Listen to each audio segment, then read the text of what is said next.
That means that Isaiah chapter 8, verse 23 does not exist in a Christian Bible.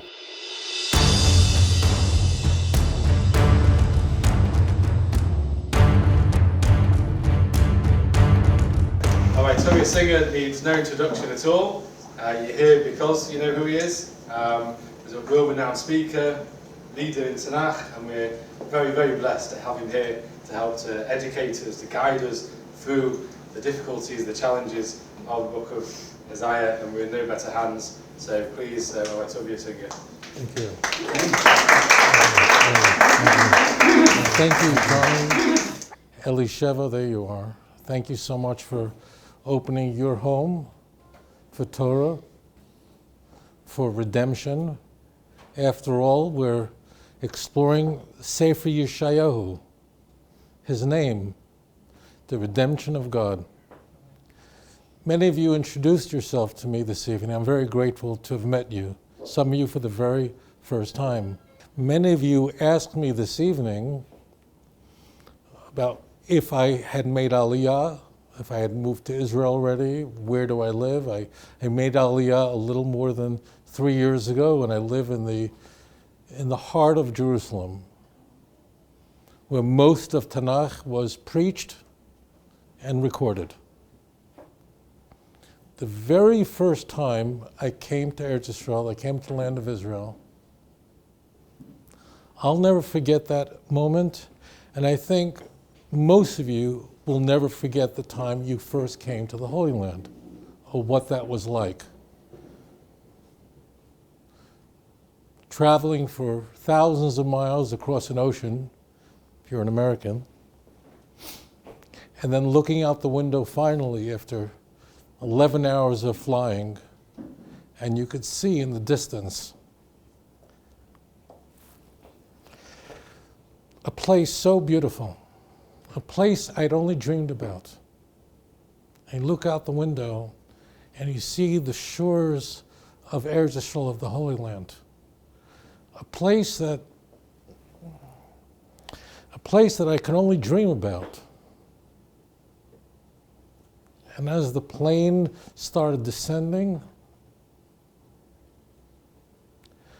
you're getting closer. And it just builds as that plane is coming in. And then the plane then sort of makes a turn, and you're actually flying over the coast of the holiest place on earth.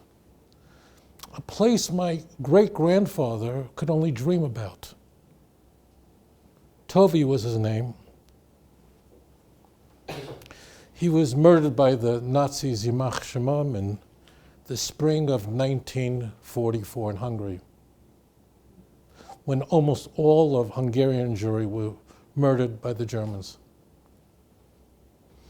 He never got to see what I saw that day. And as the plane came in and landed and the tires touched the ground, I must have been 16, turning 17 years old. It was surreal. It was like I was in a movie. And then you have the balagan of going through customs and collecting your baggage, and of course, and then I got into the taxi. And that was very interesting. And then the taxi begins to move toward Jerusalem. My uncle, of blessed memory, Meir, lived in the old city of Yerushalayim. So as you're traveling in a taxi from Ben Gurion Airport, which is in Lud, to Yerushalayim, your ears start popping. You're going uphill. You see in Hebrew, "Welcome to Jerusalem," Bruchim haba miYerushalayim, and you're just overwhelmed.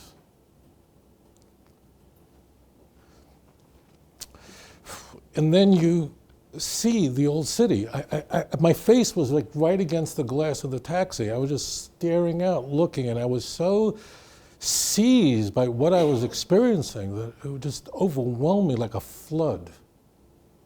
Those are visions and an experience that I will never forget. And I don't think any of you will either. Taxi drops me off at the parking lot that serves the old city. And of course, I then have my bags in hand and I start walking through the Jewish quarter with my cousins showing me how to get there. My uncle welcomes me, and he lived on 34 Miskavladach. From his roof, you could see the very top of the western wall. I was blown away, and all I really saw were the top stones. Welcomed me. He handed me a New Testament that he received as a gift from a pastor. That launched a different career of mine. And I just excited, said, well, let's go down, I want to see the Kotel. And I remember coming down the stairs that lead from the Jewish quarter directly to the Western Wall, and as you're descending, suddenly it all comes into view. Suddenly, pow, there it is. And it was very overwhelming. And it was the sight was one of soaring, a numinous experience that was so ecstatic. And as I approached closer, it was almost like approaching a bride. There was nothing platonic about that experience. There was the pain of the past. After all, I'm staring at a relic of a destroyed temple. As I approached the wall, I was just overwhelmed with the experience. Because I also knew that that wall that I was touching was not just a relic of the past. It's not just what survived the empire, the destruction, the Churban Bayesheni, the destruction of the Second Temple. But it was very clear to me that this was the first wall of the Third Temple. It was very clear to me that God was going to fulfill his promise. After all, when I came to Yerushalayim for the very first time in my life, Jerusalem had just been liberated 10 years earlier. 11 years before that, I would never have been able to approach that place. I remember sitting in the kitchen with my grandmother, hearing the news that the Temple Mount is in our hands. It was on the radio, and she cried. I knew it was special. Wasn't sure exactly what it meant, but I knew it was very special. People dancing on the streets of Brooklyn. I knew it was special. But here it was. So very much that experience of approaching a place where the Shekhinah, where the presence of God still remains, was a sort of a dichotomy of two very powerful ecstatic feelings. Overwhelmed by the tragedy that left this in our hands, knowing full well that the promise that the Medrash Rabbah tells us that the Shekhinah will never leave this place, a wall that defeated the Roman Empire. They just couldn't destroy it. Herod, after all, had to use stones, the largest stones ever used in construction, because after all, those stones were holding up a mountain. He had to rebuild the Temple Mount so that it can hold his iteration of the Second Temple. Moreover, it is that enlarged plateau that can only hold up the temple that we are expecting as described in the unused blueprints found in Ezekiel chapter 41 through 47. See, the temple, the future Messianic temple, please God, we will see it rebuilt quickly in our time, would not have fit on the plateau at the time of Ezra and the time of Nehemiah. It was too small. Herod, thinking he's going to be the Herod the great engineer, but what he was doing was he was enlarging a plateau that was not only a second temple rebuilt, but it was a temple mount enlarged that can actually accommodate what Ezekiel had in view 2,500 years ago. See? The Netzach Yisrael lo yishaker, the glory of Israel never lies. Judaism we have mysteries. But God never changes his mind. He is our rock and he is our redeemer. You see the balance of the sensation that we experience. You can only experience it here. I mean, you can practice Judaism in South Africa and New York, but you can only live Judaism in the Holy Land, right here in Israel. Never forget that. So the rush of feelings of highs and pain of the past, wondering aloud, like, why was I zeicha? Why did I merit to walk the streets that the prophets preached? I mean, right here where we are now, Micha, of blessed memory, preached right here, as did Isaiah. They lived here in Jerusalem. How was it that we were zeicha to be here? I don't know. It's according to God's knowledge and His wisdom. I'm very grateful, but I don't understand.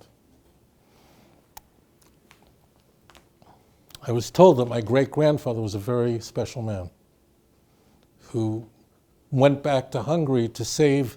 He was in the United States, had a U.S. citizenship, and went to Hungary to perhaps save Hungarian Jewry. He was convinced that Hungarian Jews were wrong and the Nazis would come to Hungary and murder the Jews.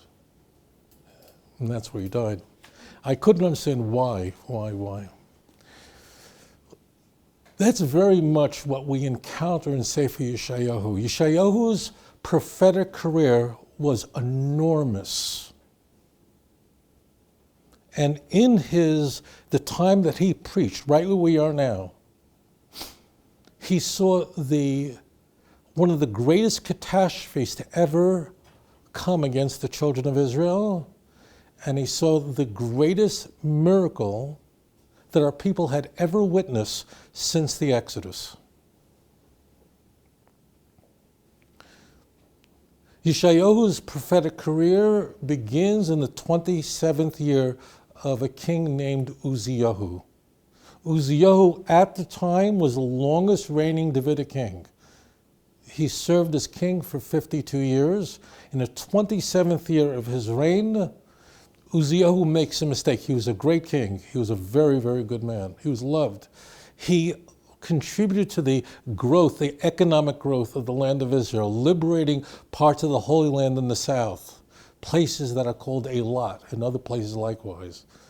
But it got to his head, and a mistake was made, and he unfortunately sought to bring Ketoret in the temple, and that was forbidden to someone who is from Malchus Yehuda. That was forbidden to someone from the house of David. Only Kohanim were permitted to do this. See 2 Chronicles chapter 26. And as we study this, explored this also in Isaiah chapter 6, very famous chapter. After all, it is that chapter where our Kedusha emerges from, where we encounter angels, Seraphim, who are praying to Hashem and declaring His sovereignty above, below, and forever. Kadosh, Kadosh, Kadosh. During the life of Isaiah, he saw his son emerge. His son was a man named Yotam. Yotam ruled for 16 years. He was, Scripture tells us, the only Davidic king that just never sinned. You know, it's interesting that we have conversations where Isaiah is talking about Uzziyahu. We learned about this earlier on in the book of Isaiah, where Isaiah is very much criticizing the economic growth of Uzziyahu, but criticizing how people behaved with their newfound wealth and how they expanded their homes, not leaving room for others to build. And Isaiah had absolutely nothing to say to Yotam. There's no conversation between the two. Why? Because the man never did anything wrong. He just never sinned. There was just nothing to say to him. And Tanakh, especially the No part, the Nevi'im part, is highly skewed. The prophetic part of Tanakh, the prophets, are focused on two things. Most importantly, to criticize the Jewish people. Show, highlight, magnify every stupid mistake we've ever made. If you read the book of Judges, you think that the Jews were insane for those centuries. But in reality, the prophet had to find very specific events where the Jews just made the most horrific mistakes. So it's a skewed history. Why? Because Tanakh is not a history book. Rather, the prophets of blessed memory used history to highlight a theological message, how you should live your life. During the reign of Uzziyahu, there would be an ascendancy of the Assyrian Empire. The Assyrian Empire was at the time the greatest empire that had ever existed, had the largest army that was ever known to man. There was nothing like it. Assyria had a practice that when they invaded a land and they seized it and conquered a people, they didn't just subjugate them as others did, but they had a brutal practice that was highly effective, where they would take the population of a people and remove them to another land and bring someone else to replace them. After all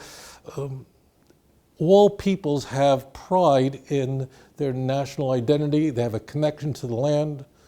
But if you simply conquer a people and subjugate them in their own land, they're going to one day rebel because it's their land. But if you remove them from their homeland and put them in a place that's unfamiliar to them, then they have no attachment to that land.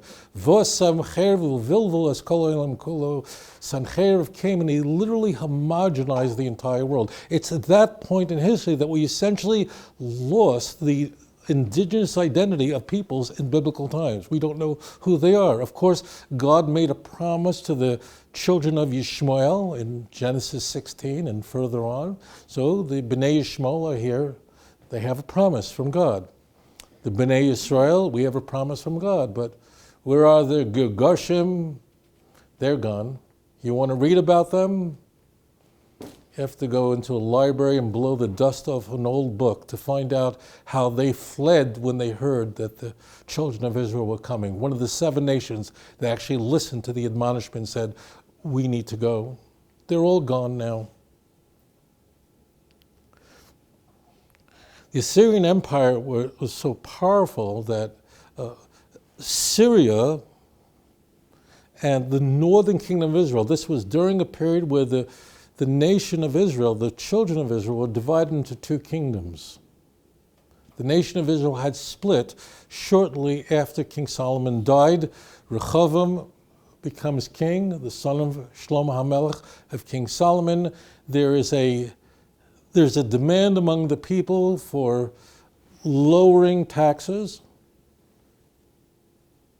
Rehoboam unfortunately took the advice of his friends rather than the sages and warned the people that he's not going to lower their taxes. In fact, if my father, I'm going to do even more, and that led to a divide in the nation, a kingdom of Israel in the north, just north of Yerushalayim. Essentially, whatever's north of Yerushalayim, that was another kingdom that was set up by Yerovam ben Nevat, and that split would go on for a very long time. 2 kingdoms. The southern kingdom, Judah, which is essentially Yerushalayim and south, had many great kings, but some very wicked ones. The northern kingdom really never produced a great king. And sometimes the 2 kingdoms went to war with each other. Sometimes the northern kingdom would want to undermine the Davidic dynasty here in the south. But we have a Bible that says that can't happen. We have scripture that says that God would never destroy the Davidic dynasty. 2 Samuel chapter 7, verse 12 through 16, God makes a promise to King David. It's a very striking chapter because initially the prophet Nathan thought that it would be a good idea for David to build a temple. That's what David wanted. And but when a Navi is not speaking b'nevuah, he can make a mistake. It's very interesting. There are times in Tanakh where a Navi makes a mistake because he's not speaking b'nevuah. He's not speaking through prophecy. It's just when David comes and says, we should really build a temple, and Nathan's going, you're like the best person, of course, right? And then God comes to Nathan and says to him, go back and tell David he can't do that. Isn't that interesting? We have other instances where Nevi'im made a mistake. Can anyone think of them? Daniel, of blessed memory, looks at calculations of Jeremiah 25 verse 12 and 29 verse 10 and thinks that the second temple shall be built. Why is it not being built? After all, the Babylonian Empire just fell, and we have Darius the Mede. Why isn't it being fulfilled? It's very interesting that Daniel was just thinking through the calculations of Jeremiah, and he just had it wrong. And the angel Gabriel comes to him and says, let me explain to you what's going on. It's interesting that, of course, that a Navi, if he is not speaking through divine inspiration, could make a mistake, right? But the question for you, listen, my holy brothers and sisters,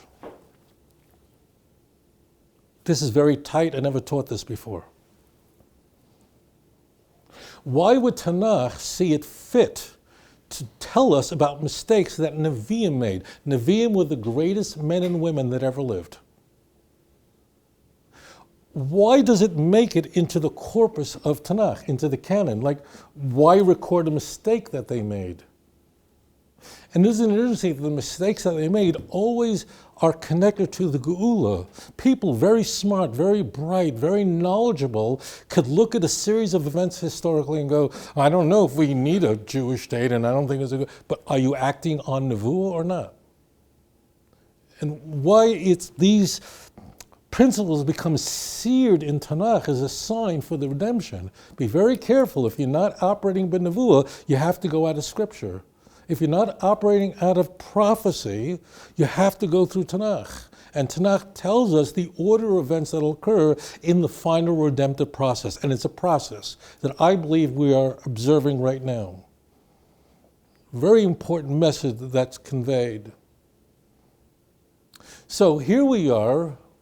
We have a king of Judah. His name was Achaz.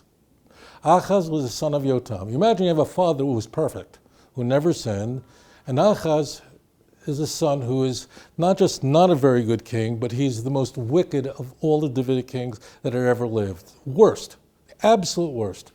Menashe was terrible, but Menashe, thank God, did tshuva, repented, and God forgave him. Achaz was utterly irredeemable.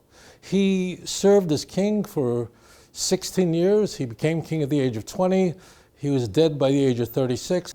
As it turns out, the northern kingdom of Israel, the king at the time was Pekach ben Ramalyahu. He forged an alliance with Syria, not Assyria, but Syria, to destroy Malchus Yehuda, the kingdom of Judah, the Davidic king. But we have a Bible.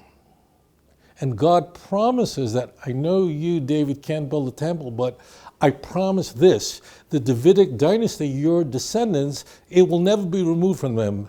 Oh yeah, there will be kings who will sin against me, and I will punish them personally. See 1 Chronicles chapter 22, verse 9 and 10. I will punish them personally, but I will never take away the dynasty from them. It's eternal. It cannot be broken. So although Achaz did not deserve that God would interfere on his behalf, he wasn't zoiche, he didn't merit any intervention. But HaKadosh Baruch Hu, the Holy One, blessed be his name, Kaviyachal, in the manner of speaking, had an IOU note. He had a promise to keep. And that is, he promised that Malchus David, that the Davidic kingdom cannot be destroyed. Cannot. And therefore, HaKadosh Baruch Hu had to save Achaz. And if I asked you, tell me, how did he save Achaz? So we have the famous passages that we've discussed in the last lecture where the church alters the text and a sign is given to Achaz that before the child matures, this child who the mother calls Emmanuel and the father Isaiah, the mother is Isaiah's wife. So the mother calls him Emmanuel, which means God is with us. And Isaiah is told in Isaiah chapter 8, verse 3, you name the boy Mahar Shalal Hashba'az, quicken the lute, hasten the booty. And in both texts, both in Isaiah chapter 7, verse 15 through and 16, and in Isaiah chapter 8, verse 3 and 4, we are told that before the child matures, these two kingdoms, who are they? Samaria, the northern kingdom, that's Pekach ben Ramalyahu, and Syria, Ritzin, they'll both be destroyed. Each one of them. But why the weird names? And I tell you this, why do I talk about names? So this is a method found in Tanakh, and that is, it's called a theophoric method. Theophoric method means that names are enormously important in Tanakh. Some of them are very ardent. Tonight, as we swim, as we drink Isaiah 9, we're going to encounter some very just odd names that come into view. But we are told in Tanakh that God gave prophets children as signs and portents of the children of Israel. I mentioned earlier to you, Kinderlach, that Isaiah and Micha, contemporaries, both lived right at the same time right here in Yerushalayim. But there were two other prophets living in the north. Hosea, right? Amos was a great prophet. He actually came from here in the south, but he served the northern kingdom, trying to get them to repent. So while Isaiah is given children whose names are portents to the delivery of the Davidic kingdom in the south, God is with you, quicken the lute, hasten the booty. Hosea said, look, I'm going to tell you who you're going to marry, Hosea. You want a shidduch? I've got the girl for you. She's a prostitute. Well, that's not a good beginning. Oh, and you're going to have kids, and I'm going to give you the names of the kids. And the kid names are like, I'm not going to have mercy on you. And you're not my people, and you will not be seated. So at the exact same time, we have two prophets, one in the north, the one in the north is married to a prostitute as a symbol of the northern kingdom of Israel, that means the kingdom of Israel, prostitution against God because they had worshipped other gods. Isaiah has a wife who is not only not a prostitute, but she in her own right is a prophetess. She in her own right is a Navi. What a couple that is. That is that the kingdom of Judah is going to be preserved. I can work with that. You're saying Amos married the prostitute? No, Hosea. Hosea. Right. So they each are having children, and the children for Hosea serve as signs and portents of doom for the northern kingdom. I will not have mercy on you, just so you know, because this is very upsetting. So I want to just relieve it, that when you get to Hosea chapter 2, this is very much the way Nevi'im are. It's like you knock you hard. Like Isaiah chapter 1, you read it, it's like an elephant sitting on your chest, like it's unbearable. And then you get chapter 2 and soaring heights of comfort. So although Hosea chapter 1 is shocking, as is Isaiah chapter 1, but Hosea chapter 2, we're told, just so you know, this loss of the northern kingdom is not going to be forever, and one day they will return, and those who are not my people will be called my people. That means the northern kingdom will one day be restored, and the promise of the two sticks in your hand in Ezekiel 37 is fulfilled, and Isaiah 43 is fulfilled. We'll be talking about that many weeks from now, where HaKadosh Baruch Hu says, I'm going to find you in the north and the south, in the furthest most islands. I will bring you home. So that comes in. The church will abuse that, Paul, I should say, will abuse that, those who are not my people, call my people. He applies that to non-Jews, which is in Romans, and that's completely incorrect. It's ripped completely out of context. So here we have Achaz, who God delivers. How? It's not memorable. If you want to look it up, it's a passage in 2 Kings chapter 15, chapter 16. Both of them, Pekah ben Ramayahu and Ritzin, are just assassinated at some point. It's like one verse, if you aren't paying attention, it would just fly right past you. But there emerges after Achaz a son. His name, Chizkiyahu HaMelech, Hezekiah, who was the greatest Davidic king that ever lived. Why? How do we know that? It actually says that in Tanakh. Chizkiyahu in 2 Kings chapter 18, verse 5. Tells us that there was never a Davidic king before him after it was as great. Nothing. So you had during the time of Achaz a very wicked king who's under threat from the northern kingdom of Israel and Syria. In order to prevent the southern kingdom from destruction from Syria, he forges an alliance with Assyria, a very bad idea. Peace treaties with surrounding nations is a very bad idea in Tanakh. Oh yeah, in the short term it might work out for you. In the short term, the alliance that Ahaz forged with the Assyrian Empire in order to block the northern kingdom of Israel and to act against Syria worked. In fact, one of the strange things is that Ahaz, as I mentioned, died. He was 36 years old. When he died thinking that I'm a genius. When he died, everything was cool. But it wouldn't be cool for long. So you bring in an enemy, give all kinds of money and tributes. He invited the enemy in, and now we have peace partners and peace treaties. And you think it's okay. And you can rent peace, you just can't buy it. Chizkiyahu is referred to as, like Chazal view him like Abraham, our father. Very much like Avram Avinu. Why? Can anyone think of why Hezekiah would be like an Abraham kind of figure? Think of Joshua chapter 24, verse 2. Who was Abraham's father? An idol worshiper. A man who was so far from God, who worshipped stones and made a business out of it. Completely wicked. And out of nowhere, Abraham emerges. Out of Ahaz, Chizkiyahu emerges, a complete tzaddik who put his trust in the Almighty. Chizkiyahu served as king for 29 years. And this is Isaiah's lifetime. Imagine an enormous prophetic career. A quarter century from Uzziah, 16 years from Yotam, 16 years from Ahaz, and then 29 years of Chizkiyahu. A massive prophetic career. And it's the enemy that you've invited in, the Assyrian Empire, that now turns around to Chizkiyahu and says, we want everything. And Chizkiyahu at first pays them off. He's got a lot of building to do. We here are in Yerushalayim. We can go today to the city of David, and we could see the tunnels that he built, the water tunnels that he built. So we had to stave off the enemy. If you want to see the plaque that was there, you'd have to go to the British Museum.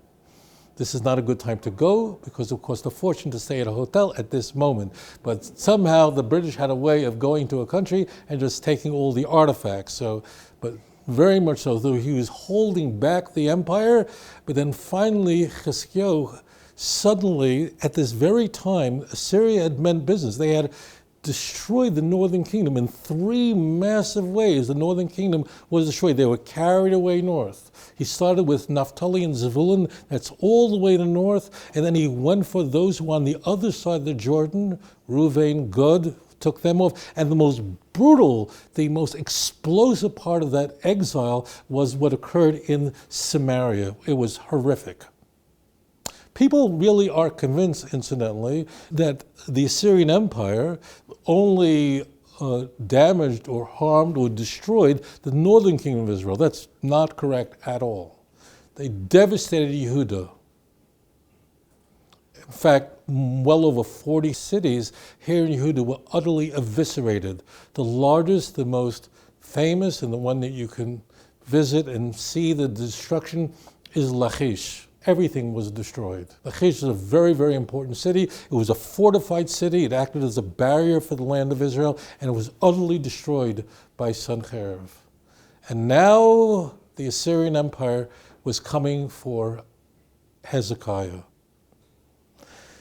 And Hezekiah sought any way to get out of this problem, but he refused to compromise any longer. The Assyrian Empire would send messengers to meet with Hezekiah's messengers to warn them, you don't want to do this, you don't want to play around. I mean, if we gave you thousands of horses, you wouldn't even be able to mount them. I mean, here the Jewish people are in Yerushalayim. Everything else has been destroyed. We don't know how many Jews were in Yerushalayim at the time. This is now the 14th year of Chizkiyahu. Imagine, this is the world empire.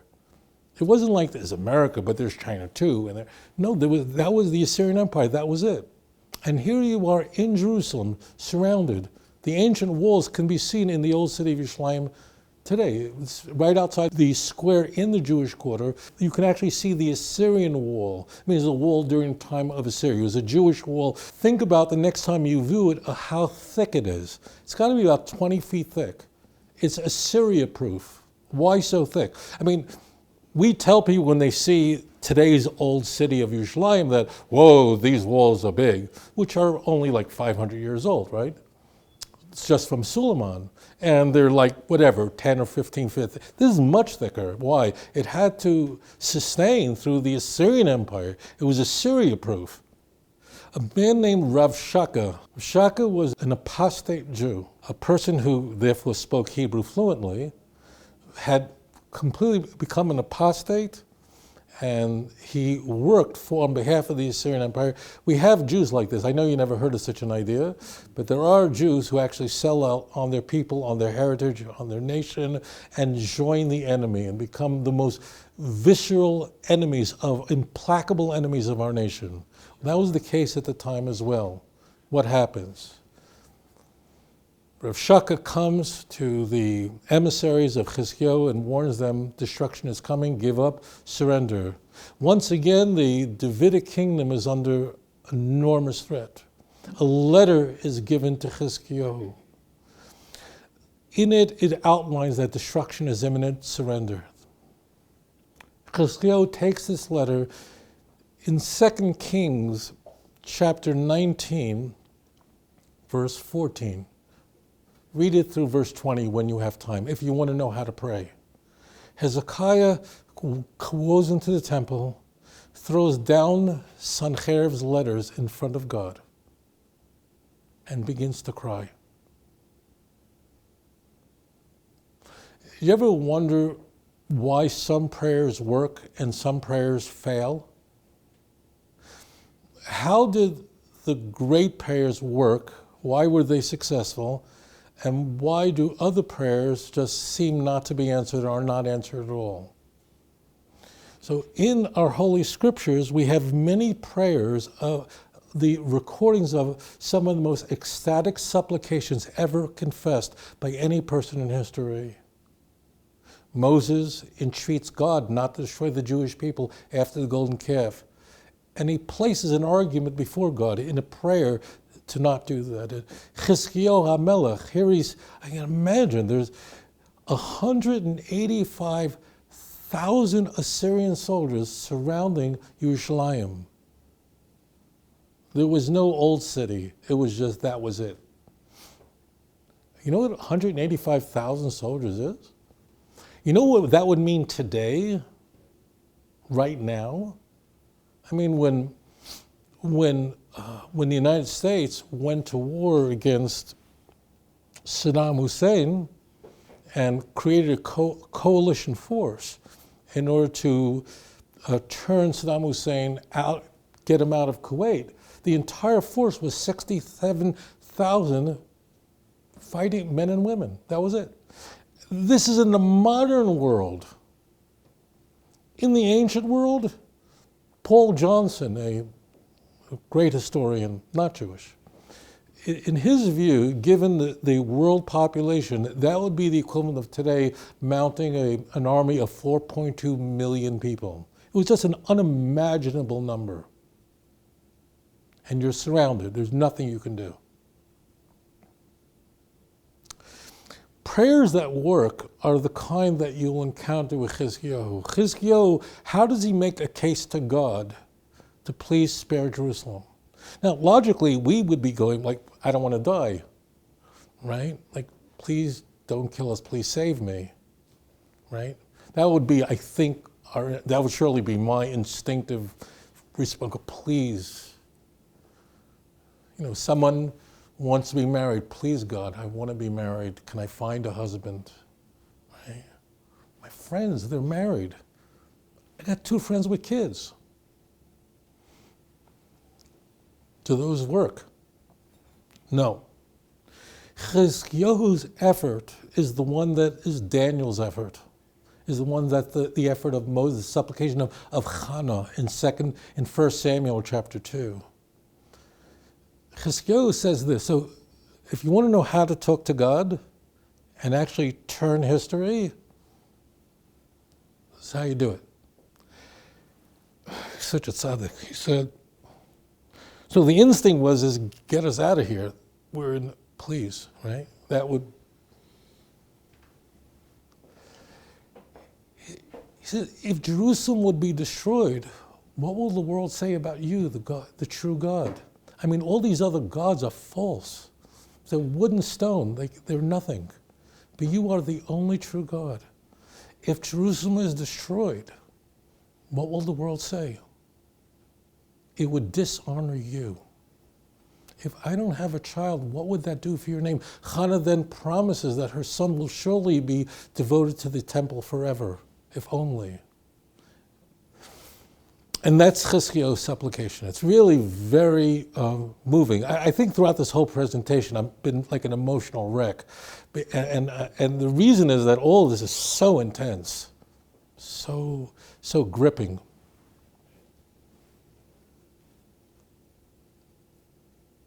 Hezekiah is warning the nation, don't be afraid. Sancheriv's messengers are screaming in Hebrew right at the wall, saying, give up. Chizkiyahu's emissaries are saying, stop talking Hebrew. Could we talk Aramaic? Because they'll understand.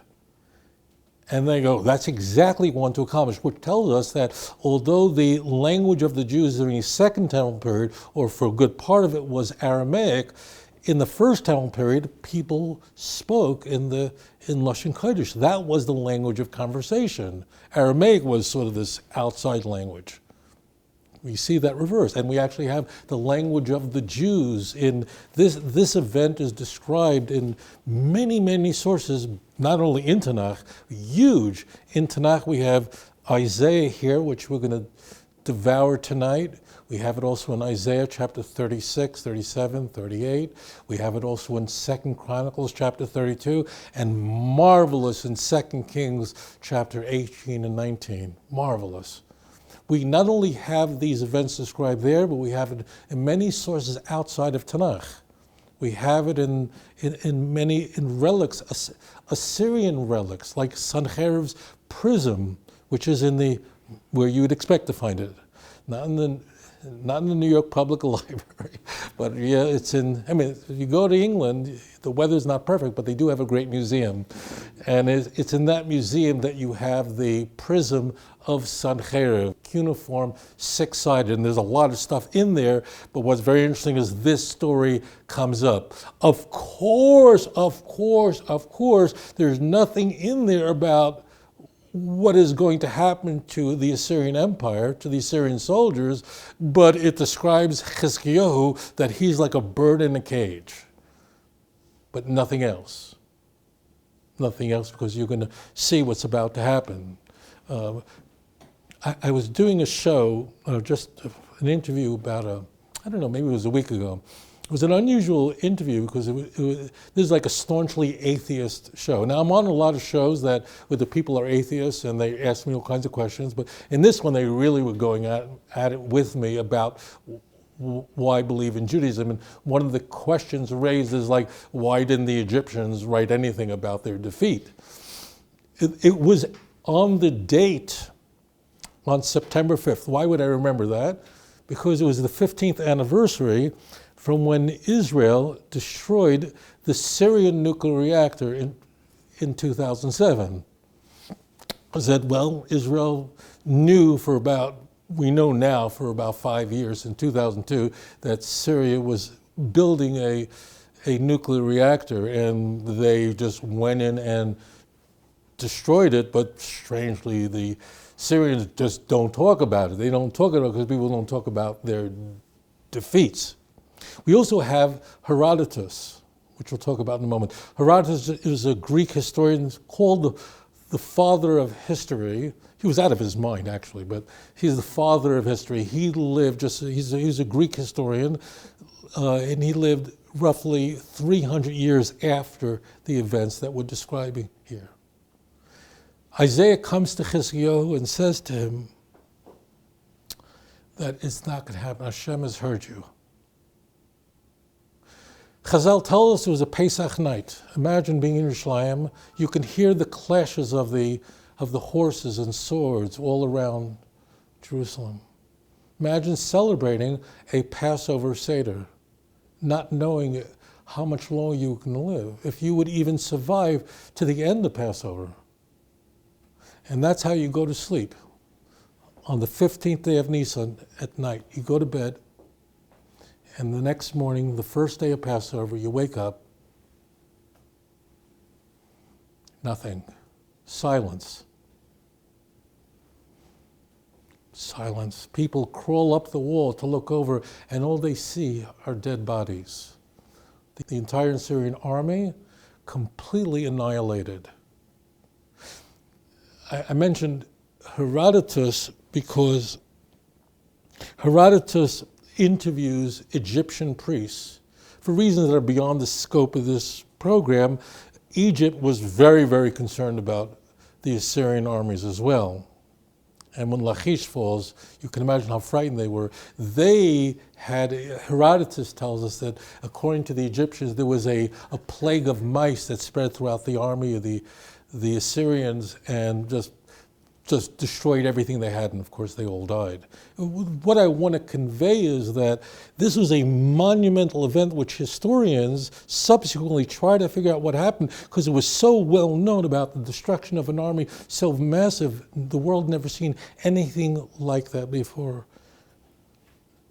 A nation was redeemed by a fellow who came out of nowhere, a king who a child born to us.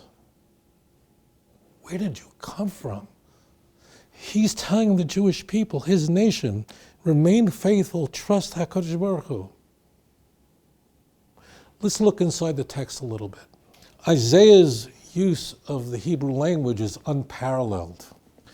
In chapter 8, we discussed in the last presentation that here we have the destruction of the northern kingdom of Israel. Imagine you so foolishly listened to your king in the north.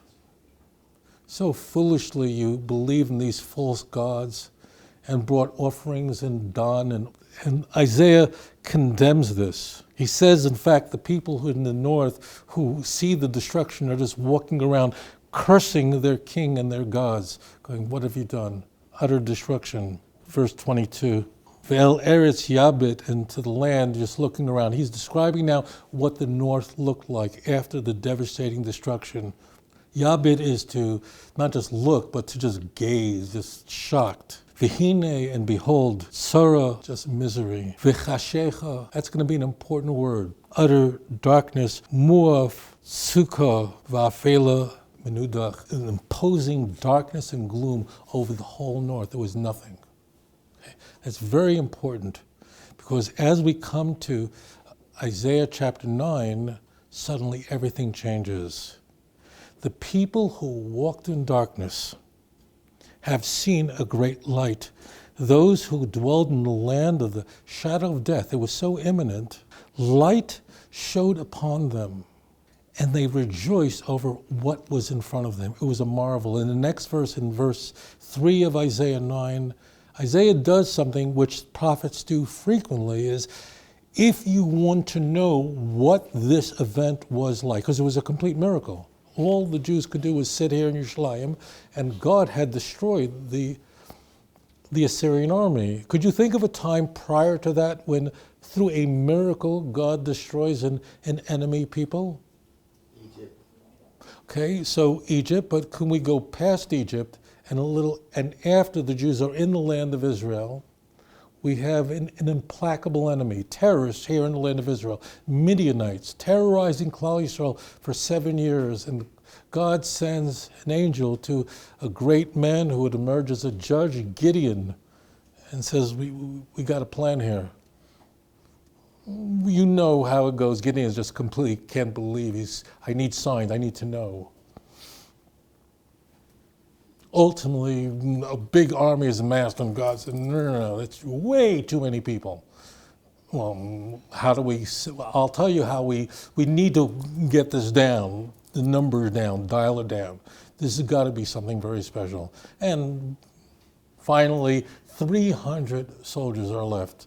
And God, okay, we can work with that. Let's divide them into 3 camps. One will go with you, Gideon. Maybe we'll bring swords and... No, actually, you're going to bring trumpets and vessels and torches, and that's it. And suddenly at the moment trumpets blow, clashes of these vessels, and the Midianites, a very powerful enemy, are just thrown into complete chaos and kill each other and are utterly destroyed. And Isaiah in verse 3 says, if you want to know, this happens a lot, but sometimes we encounter an event and we're going, what happened like? It was like what happened in Midian. Meaning, you didn't need a sword, you didn't need to battle in that way. We're going to have a miracle that's going to occur. What is so striking is God delivers Chizkiyahu in the Davidic dynasty. After all, that's what Sancherib wanted to destroy. Notice the deep contrast, the searing contrast between how God delivered Achaz and how God delivered Chizkiyahu. Both of them saved. Why? Remember what we said in the beginning. There's an IOU note. God had a promise to keep. So they both had to be saved. But look at the difference between how they are delivered. Achaz, as unremarkable as possible. If you didn't notice it, you weren't paying attention, it would just fly past you. And Chizkiyahu, the greatest miracle since the Exodus. Unprecedented. Nothing ever happened subsequent to that was ever parallel that event. That's the Be'ito Achishana. See, it's all Mashiach, really. It's all God preserving the Davidic dynasty. Let me explain. So, God has to deliver the children of Israel. At every stage, the covenant must be kept. But the question is, by what means will they be delivered? Are they delivered because they merit God's deliverance? Oh, then we're going to have an Achishana. I'm going to hasten your deliverance. And it's going to happen with great miracles.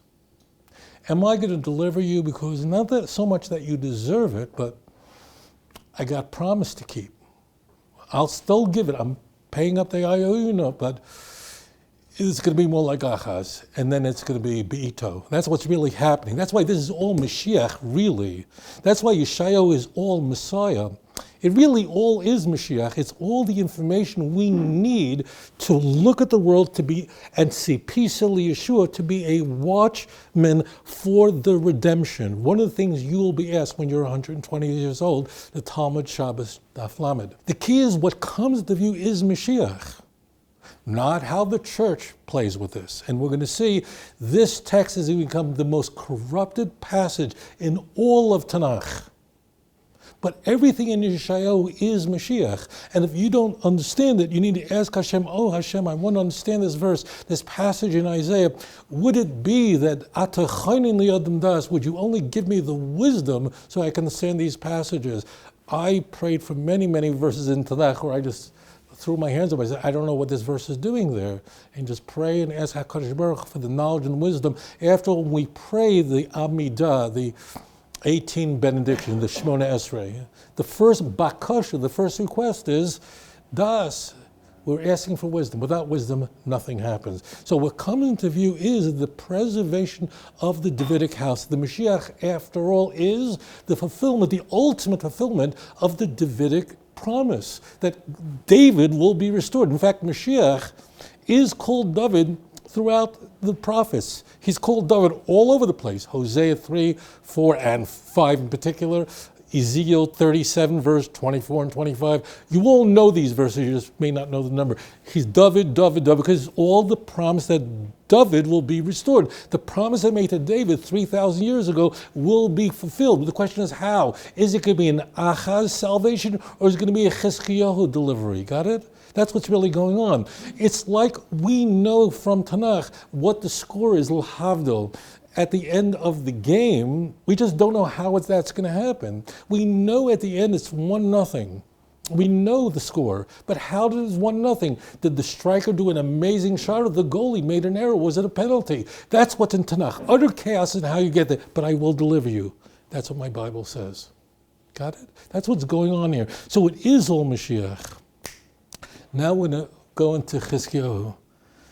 Verse 5, the famous passages, Ki yeled yulad lanu, for a child has been born to us. And now we see why. Like, what do you mean a child's been born to us? What kind of... Now, Isaiah, just so you know, I don't want to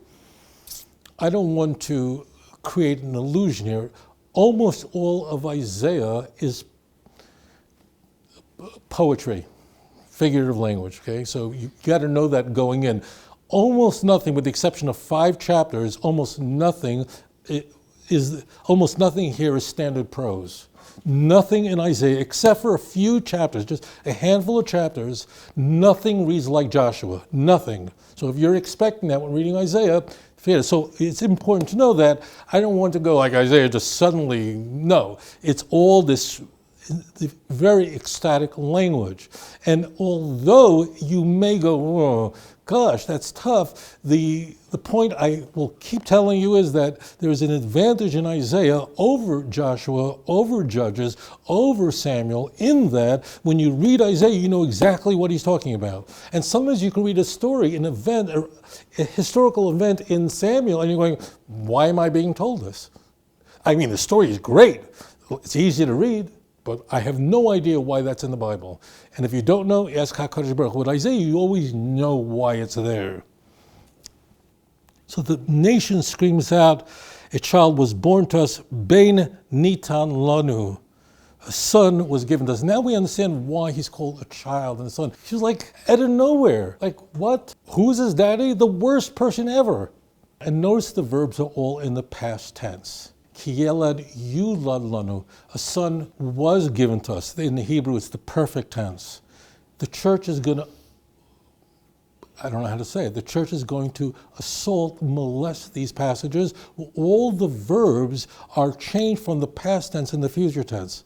So as in the New American Standard Version, a child shall be born unto us. Where did you get that?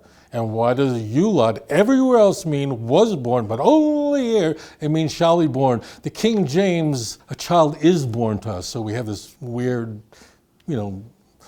is like verb being, which is very amorphous. They knew what they were doing, but then they go, a son shall be born to us. Vatihi ha-misra al shechmo, and the leadership was put on his shoulder. Vatihi, and here it gets very interesting. Vayikra shemo pelayoet el gibor aviad sar shalom. Now, Christian translations invariably render this, his name shall be called the Wonderful Advisor, El Gibor, the Mighty God, Aviad, the Everlasting Father, Sar Shalom, Prince of Peace. And they all run it that way, and that's all incorrect. And many people think that's the way it's supposed to be read because it runs nice in English. It's all wrong. The word Vayikra is, first of all, in the past tense, was, it's not will be called. It says Shemo, his name.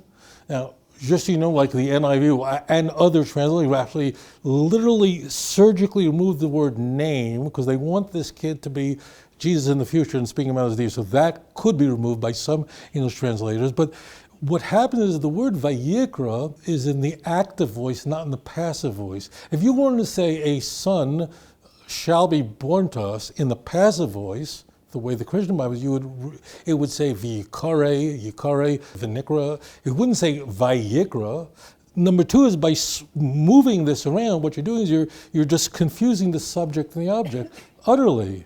So they're switching that around. The way the text is properly translated is Vayikra Shmo Pelio. It's the Wonderful Advisor, the Mighty God, the Eternal Father, called his name Sar Shalom, the Prince of Peace, because peace will be in his time, and you could see that all in Isaiah chapter 39. So we just mess that around, alter that, and suddenly you have a Christological message. The question that comes into view is like, but why all these names? Like, why are these the Wonderful Advisor, the Mighty God? Now, after all, Chizkiyahu, what does Chizkiyahu mean? Well, Chizkiyahu, this great king, his name literally means the Mighty God, Chazak Hashem. We encounter so many names of the Almighty throughout Tanakh. Why are certain names appropriated in a certain area? Why? Like, why is the name Elohim uniquely used in the first chapter of the book of Genesis? Because that name of God means Almighty. God is creating. Well, here we have a man who lived up to his namesake. Here we have Chizkiyahu, whose name means the mighty God. That what did he do? He was able to inspire a nation to rely on Hashem. He gave the godly advice to his nation. He was a man who devoted his life so that the Father, the everlasting Father, be raised up above every other name. And that's why it is these names that come into view of God right here in the text. So as it turns out, the mighty God, literally, that's the name Chizkiyahu. There are many people who have names that never live up to their names, God forbid. But there are some individuals in history who lived up to their remarkable name that is ascribed to them. And we all hope that for each of us, that we would only live up to our names as Hezekiah did. To sort of let the Christian Bible off the hook on this one, the Christian Bible does not quote this. This is a later invention of the church to play with Isaiah 9, verse 5 and 6. Just so you know, Isaiah 9, 5 and 6 is Isaiah 9, verse 6 and 7.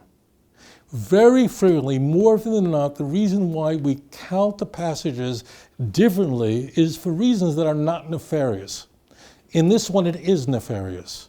Because of Matthew chapter 4, where we are told that Jesus is starting his whole ministry, so Isaiah chapter 8, verse 23, and Isaiah chapter 9, verse 1 are conflated together. Many words are just jettisoned to create a module that fits into Matthew. It's totally eviscerated, and that's why the number counting is different there. That means that Isaiah chapter 8, verse 23 does not exist in a Christian Bible. It appears as Isaiah 9, verse 1. So here it's a nefarious purpose. How do you change the Bible? How do you alter it? How do you take the verbs that are all in the past tense about, I've heard Christians respond to this. I'm not kidding. They say, well, there is a prophetic past where, of course, it says Yulad. All you need now, you can go on a computer. In the old days, we actually need a concordance to look it up. But you can go everywhere else in Tanakh where Yulad appears all over the place. Everywhere else, the King James translates correctly. Vatahi, it's all in the past tense. So the Christians sometimes go, well, all right, I know it says it in the past tense, but there is a prophetic perfect here. What they mean is that sometimes the prophets could give us a prophecy that is about something that will happen in the future, but it looks like in the past tense when you're reading it.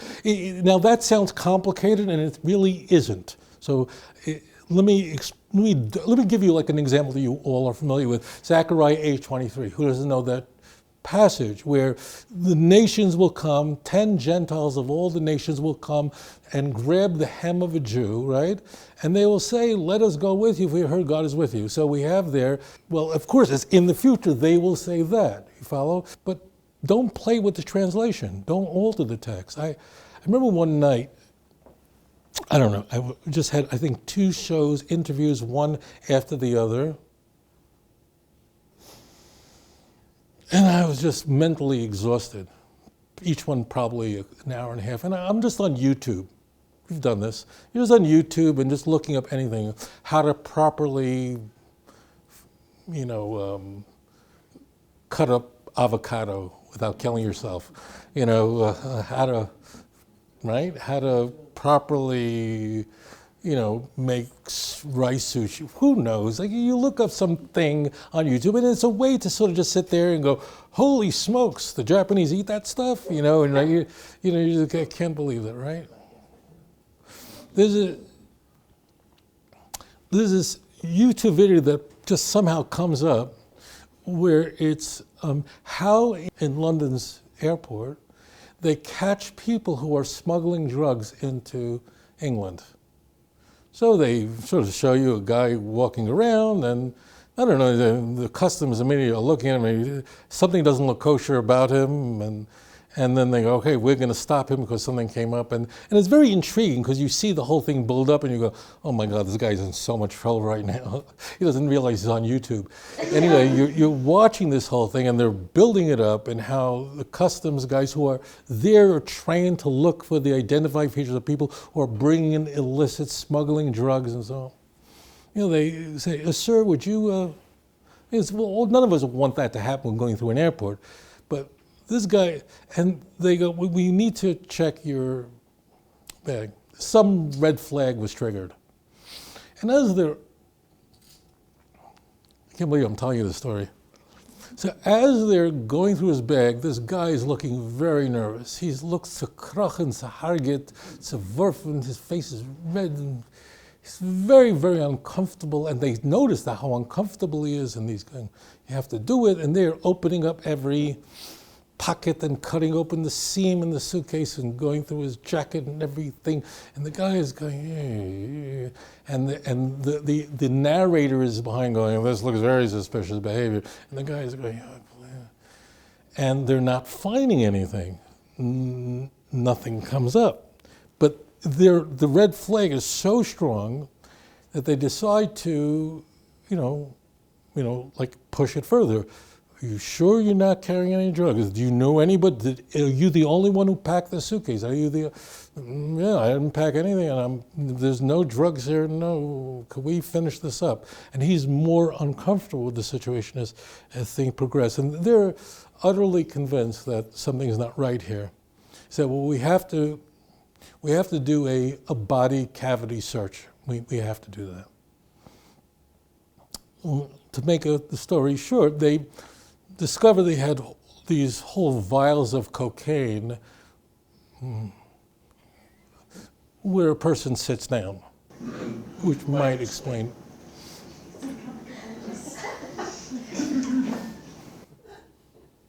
So when they discover that, they think, why are you bringing cocaine into the country? It's illegal. He replies, I didn't know it was illegal.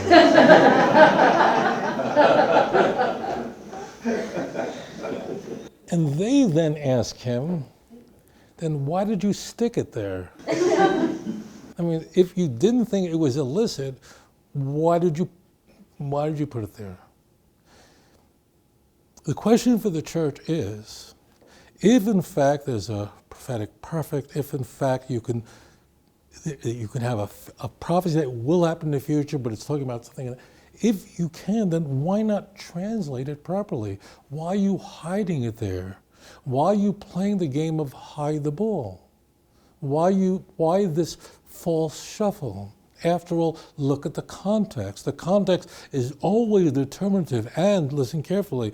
In a text like Isaiah, the context is even more important than Leviticus. I mean, you can read a passage in Leviticus 11 and figure out that you can't eat pig, and you don't need the context as much because it's just very straightforward. Like, don't eat pigs for whatever reason. Don't eat them. Okay, but when you have poetic language, the context is the only way you survive. You will drown without the context in a book like Isaiah. L'mabim hamisher l'shalom, in case to increase his governance, and there will be peace without end.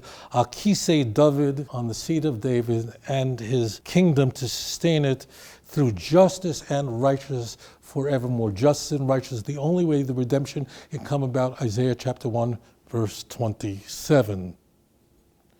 And then Kinas Hashem Tzavos Tasazos, the zeal, and this is very tight, I hope you get this. Kinas Hashem Tasazos, and the zeal of the Lord will accomplish this. This phrase, Kinas Hashem Tzavos Tasazos, is only found in 3 places. And if I asked you where, you would guess it. It's where you would expect to find it. It's only with regard to Chizkiyahu, because he is delivered through the zeal of the Lord. And therefore you'll only find this phrase in Isaiah chapter 37, where we would expect to, the parallel passage, 2 Kings chapter 19, and 2 Chronicles chapter 32. The God of Israel never forgets. He keeps his promise throughout history. So this is a story about the redemption. And what we have in view is how God interacts with his people. Thank you so much for being with me.